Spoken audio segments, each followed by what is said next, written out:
My name is Dana Reeves. I am 34 years old. 17 months ago, I packed everything I owned into a rented trailer and drove 1,800 miles from Nashville, Tennessee to Seattle, Washington. I did not tell my mother. I did not tell my brother. I did not tell a single person in my family. I just left.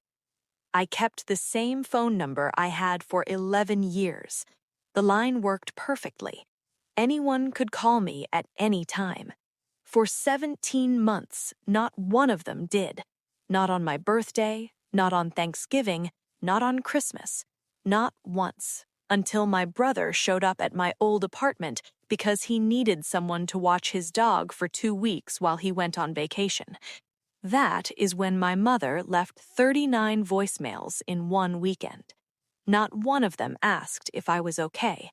Every single one called me selfish and ungrateful. I did not call back. I mailed one envelope, and when my family opened it, they did not come after me, they went after each other. If you are watching this, please subscribe and drop your city and time in the comments. I love knowing where you are watching from. Now let me take you back to where this all really started. My father passed away when I was 15 years old. Heart attack. Fast and without warning. 3 weeks after his funeral, my mother was still sitting on the couch in the same clothes. My younger brother, Caleb, was 12 and standing in the kitchen doorway saying he was hungry. I waited for Mom to get up. She did not move. I opened the pantry. I found a box of pasta. I had never cooked anything alone before. I read the back of the box, boiled the water, made 2 bowls, one for Caleb, one for Mom. My mother took hers without looking up and said, "Finally, someone being useful." No thank you, no "are you okay?" No acknowledgement that I had just buried my father 3 weeks ago and was standing in a kitchen at 15 years old trying to hold this family together. That night, washing the dishes with a sponge that smelled like mildew, I became the person who kept this family running. Nobody asked me to. Nobody thanked me. It just started. And once something like that starts, you do not know how to make it stop. Fast forward 17 years. I am 32. I live 14 minutes from my mother's house, in a 1-bedroom apartment I pay for entirely on my own. I work as an operations coordinator at a logistics company in Nashville. I am good at my job. Organized, reliable, detail-focused. I have to be, because at home, I run a second job that nobody pays me for. My phone calendar is color-coded. Blue is Mom. Her doctor appointments twice a month because she says she cannot keep track. Green is Caleb's schedule, picking up his daughter Sophie from school on Tuesdays and Thursdays because his wife, Pam, works late. Yellow is weekend help. Red is every holiday. Thanksgiving, Christmas, Easter. Every birthday. I plan them. I cook for them. I clean up after them. I scroll back through 6 months of entries. Every single one has someone else's name on it. Not one belongs to me. I had plans to meet my friend Keisha for lunch 4 times that year. I canceled all 4. Twice because Caleb texted at the last minute saying Pam had a work thing, once because Mom had a bad day, once because Sophie was sick at school. One Sunday evening, my phone buzzes. Text from Caleb. "Can you take Sophie Friday and Saturday? Pam and I are going to Memphis." I type "sure" and hit send. No reply comes. No "thank you." No "how are you?" Just the assumption that I will say yes because I always say yes. I close the calendar. A thought crosses my mind that I cannot unthink.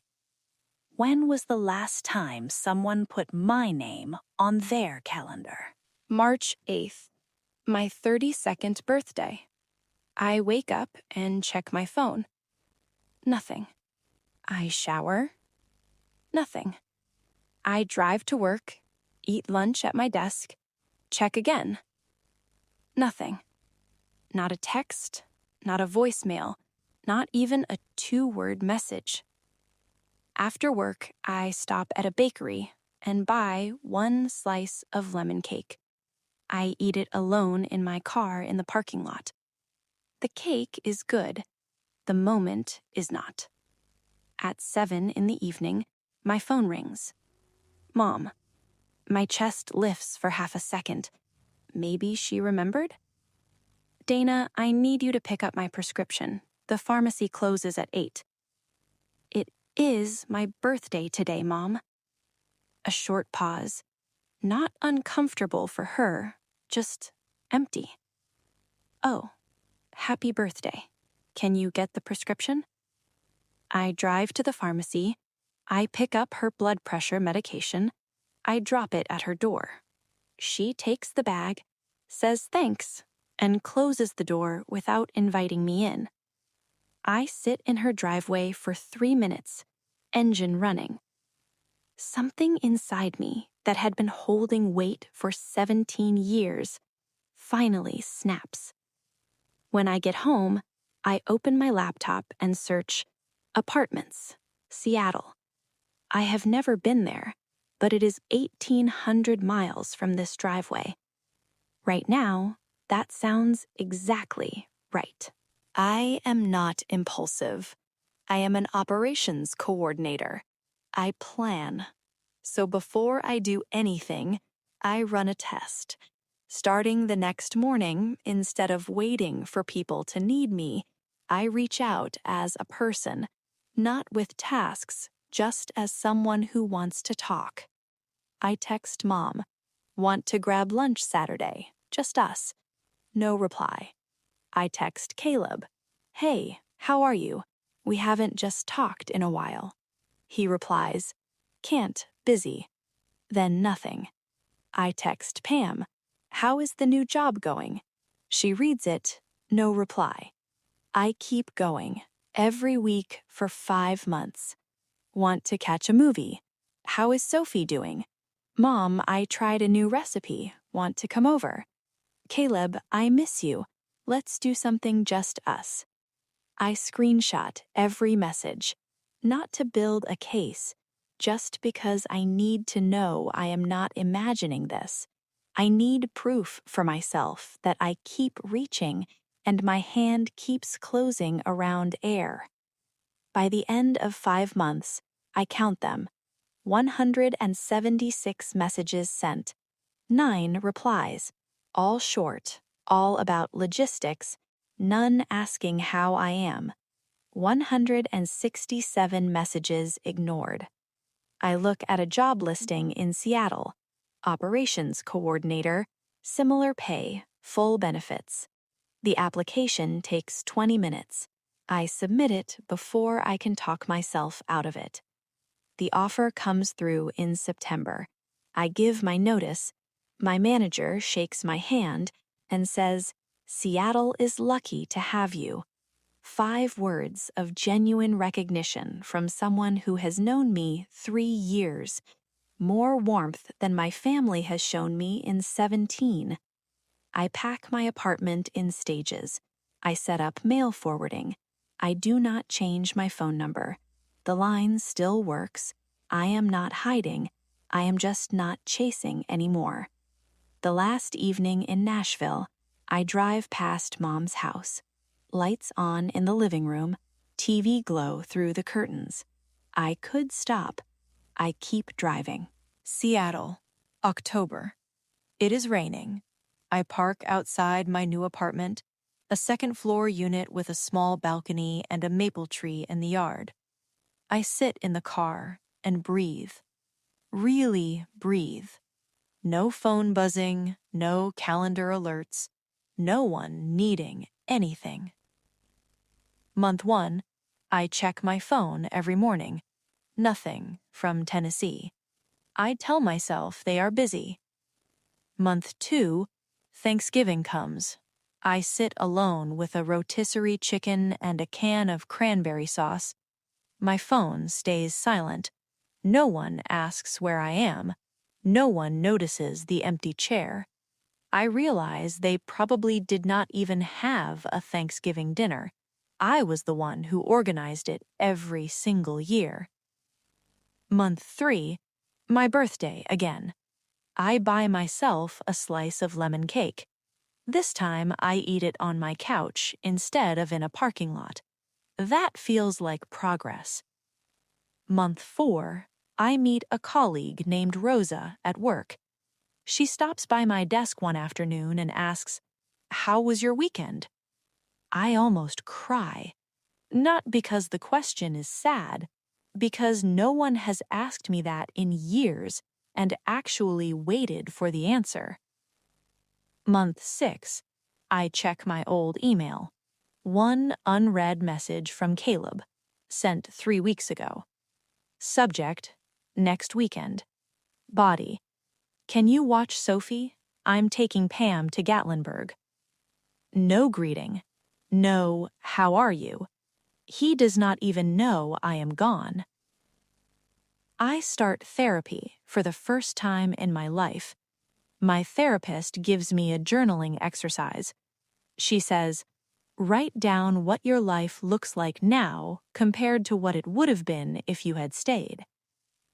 If I had stayed, I would still be driving Mom to every appointment while she complained about the route I took.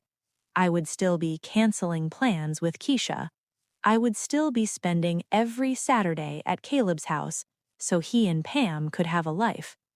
I would be 35, then 40, with a calendar full of other people's names and a career that never moved because I was always leaving early for someone else's emergency. Now, I have been promoted to senior coordinator. My manager, Helen, told me I am the most organized person she has ever worked with. I did not tell her I had 17 years of practice managing a family that never said thank you. On weekends, I hike with Rosa. I joined a cooking class on Thursday evenings. My calendar has my name on every entry. Month 17. Caleb needs a dog sitter for 2 weeks. He calls the only number he has ever dialed for free help. Mine. It rings. He texts me. No response. So he drives to my apartment, the one in Nashville that I moved out of 17 months ago. The neighbor across the hall, a woman named Betty who had lived there for 9 years, opens her door. You looking for Dana in 4A? My sister, she is not answering. Oh, honey, she moved out over a year ago, packed a trailer one morning and left. Caleb's first reaction, and I want you to pay attention to this, is not concern. He does not ask if I am safe. He calls Mom and says, "Did you know Dana moved?" 17 months. Nobody called, nobody visited, nobody drove 14 minutes to check. Not until someone needed something from me. Within 1 hour of Caleb's call, my mother picks up her phone and dials my number. Then again, then again. The voicemails start. Message 1. Dana, where are you? Call me immediately. Message 7. How dare you leave without telling your mother? Message 15. You are the most selfish person I have ever raised. Message 23. Your father would be ashamed. Message 39. If you do not call back, you are dead to this family. 39 voicemails in 1 weekend. I listen to every single one and take notes. Not one asks, "Are you safe?" Not one says, "I am worried about you." Every message is about her, what I did to her, what I owe her, how I embarrassed her. I walk to my desk. I open the folder I had brought from Nashville. 176 printed screenshots of every message I had sent, organized by recipient, color-coded. A summary at the bottom of each section showing total sent, total replied, response rate. Mom, 5%. Caleb, 4%. Pam, 0. I add one single sheet on top.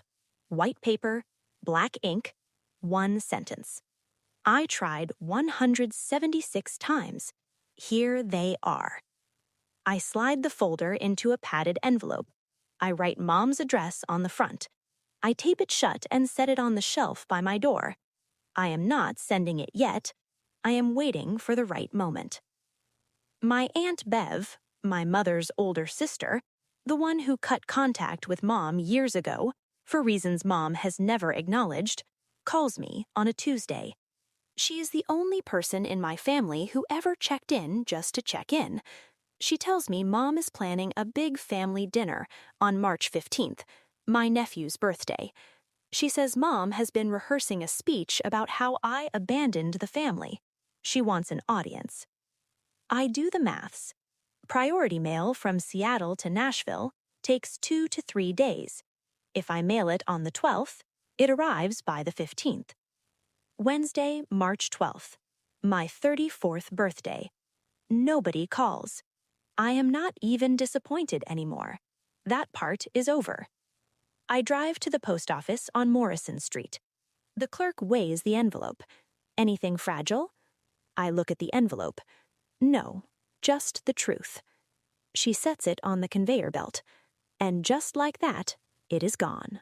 I am in Seattle that night, on my couch with Rosa, watching a nature documentary. My phone lights up. Mom. Caleb. Mom again.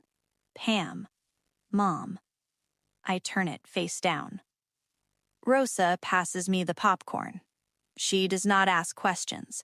She trusts me to share when I am ready. Later, I check the voicemails. Mom, how could you do this in front of everyone? You humiliated me. Caleb, Dana, Drew's parents are barely speaking to us. Is this what you wanted? Still not, are you okay? Still not, I miss you. Just, how dare you? Through Aunt Bev, I learn what happens over the next 3 weeks. Mom and Caleb stop speaking. Mom says Caleb should have kept in touch with me. Caleb says Mom is the parent, and it starts at the top. They go round and arrive nowhere. Caleb's wife, Pam, is quiet for a week, and then one evening sits on the kitchen floor after the kids are asleep and scrolls back to a message I sent her 8 months ago. Just checking in, hope you are feeling better. She stares at it for a long time. Caleb texts me privately through Aunt Beth. One line. I saw those messages. I am sorry. I do not have an excuse. It is the first message from anyone in my family in 17 months that does not blame someone else. I do not reply yet, but I do not delete it. 6 months after the envelope, Seattle, September. The rain is back, and I have made peace with it. Mom started seeing a therapist. She sent me one email. Short, no guilt, no demands. It says, I am working on something. That is all I can say right now. I save it, but I do not reply yet. I am not ready. But I do not close the door. Caleb now manages his own schedule. He hired a dog walker. He drives Sophie to school himself. Pam handles her own calendar. Through Aunt Bev, I hear it is the hardest thing they have ever done. I believe it. It is hard to learn at 30 what you should have been doing all along. Rosa and I hike every Saturday. I make real dinners now, not frozen food eaten in the car between one family errand and the next. My calendar has only my name on it. One Thursday evening, I make my mother's pot roast recipe, the one she taught me from an index card with a coffee ring on the corner. Slow and low for 4 hours. Rosa comes over. She walks in and stops at the door. That smells incredible. My mom's recipe. We sit down and eat. She says it is the best thing she has tasted in months. After dinner, I wash the dishes. I stand at the sink, and for a second, I'm 15 again. Same posture, same motion, but everything else is different. The home is mine. The meal was my choice. And when I turn around, someone says thank you. Later, I open my phone and type a message to Mom. I made your pot roast tonight. It turned out well. 3 minutes later, a reply. I am glad, sweetheart. No guilt, no lecture, no when are you coming home, just warmth. Small, uncertain, imperfect warmth. Maybe that is where it starts. Maybe that is where it stays. Either way, I'm okay tonight. I did not leave to punish my family. I left because I needed to find out one thing. Did I exist outside of what I did for them? Would anyone notice if I stopped showing up? The answer took 17 months. Not one phone call, not one birthday text, not one knock on a door 14 minutes away. That was my answer. It hurt, but it was clear. And a clear answer that hurts is worth more than a comfortable lie that keeps you trapped. The envelope was not revenge. I did not write one angry word. I did not add any commentary. I just printed what I had already said, 176 messages they had already received, and sent it back. A mirror. That is all it was. If you are the person in your family who plans every holiday, drives every appointment, and remembers every birthday, I want you to hear this. You are not a function. You are not a service. You are a person. And if the people around you cannot tell the difference, that is not your problem to fix. Set your limits, even if they call you selfish, especially if they call you selfish. Because the people who call you selfish for having needs are the ones who benefited most from you having none. My name is Dana Reeves. I am 34 years old. I live in Seattle. And for the first time in my life, if I disappeared, somebody would notice. That is my story. Drop a comment and tell me, are you the Dana in your family? Or did this story make you realize there's a Dana you've been overlooking? I read every single comment. Subscribe for more stories like this. I will see you in the next one.